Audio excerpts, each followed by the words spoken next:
Hi everyone and welcome back to the channel. Today we'll be going through step by step how to transfer shares of a limited company registered in the UK. To make this process as easy as possible, we'll be doing two main things.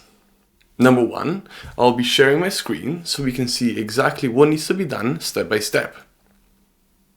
The second is that in the description, I will link resources and templates that you can easily download so you can have everything that you need to complete the process. Right, let's jump straight into it.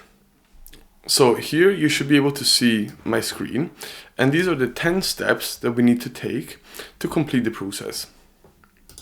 This is a guide that will be linked in the description below as well. Step number one is to draft a share transfer agreement. Now, a share transfer agreement is not a legal requirement. For that reason, I haven't linked it below, but it is very advisable to have one. The share transfer agreement will outline a few key provisions, including who is the buyer, who is the seller, what shares are being sold, what kind of shares are they, how many of them are there, and what is the price of these shares. Coming back to the step-by-step guide, step number two is the seller and the buyer will sign the share transfer agreement. This is easy enough and it can be done, for example, by electronic signature. Third, the seller completes the stock transfer form and sends it to the buyer. Now, I've linked here a page by the UK government's website that tells you exactly how to complete a stock transfer form. Moving on to step 4, the seller will send his share certificates to the buyer. Now, I understand that sometimes sellers or shareholders will lose their share certificates. For this, I've included document A, which is a share certificate indemnity, which should only be used if the share certificates, the original ones, have been lost. It will be titled Document A, and it looks like this.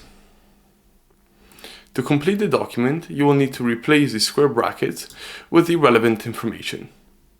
For example, here you will include your company's name. Moving on to step 5, the buyer, if relevant, will pay stamp duty on the purchase of the shares, and this payment needs to be made to HMRC. I've included a link here to HMRC's website that tells you how to pay stamp duty on the shares. In short, you will need to calculate how much stamp duty is owed, which is usually 0.5% of the purchase price of the shares, and transfer that amount to HMRC's bank account. The bank account details you can find on this page, and you'll need to make sure that you use a payment reference as displayed or as stipulated by HMRC. For example, you will need to use your name / the payment amount. Moving on to step 6, the buyer will need to send the stock transfer form to HMRC. I've created a template email that can be used, which is titled Document B. This is what it looks like. And you will need, again, to replace the square brackets with your particular information. For example, the reference that you used when making the payment, how much stamp duty you have paid, and the date of payment. Moving on to step 7, the directors of the company will need to meet to approve the transfer of the shares to this new buyer. To evidence that this has been done and to comply with the Companies Act, board minutes of the meeting need to be kept. To make this easy, I've included a template of the board minutes in document C. This is what it looks like, and once again, the square brackets need to be replaced with your relevant information. Now we can move on to step 8, which is where the company updates its internal registers. Now, the internal registers are like spreadsheets that record important information about the company, such as who are the directors, who are the shareholders, aka the members, and who are the people with significant control.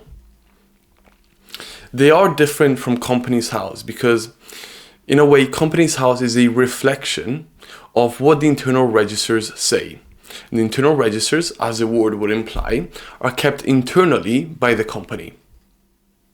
Once that has been done, we can move on to step 9, which is whereby the company will issue new share certificates to the buyer. Again, I've linked documents D1 and D2 to help you do this, and this is what they look like. Document D1 is a guide that tells you exactly how to complete a share certificate. Below, you will see a picture of a template share certificate with numbering indicating where the information needs to be inputted. Document D2 is an actual share certificate in Word version that you can amend to suit your needs. Now, the last step is for the changes to be notified to Companies House. This can be easily done online via a confirmation statement. Thanks for watching the video. I've linked above my latest video on company and business law. Make sure to check out the rest of the channel, which covers a range of legal issues which are relevant for small businesses in the UK. I've been Malcolm Zoppi, a qualified solicitor and the managing director of Gaffney Zoppi. We specialize in corporate and commercial law, and we help small businesses in the UK minimize their risks. Visit our website if you'd like to find out more.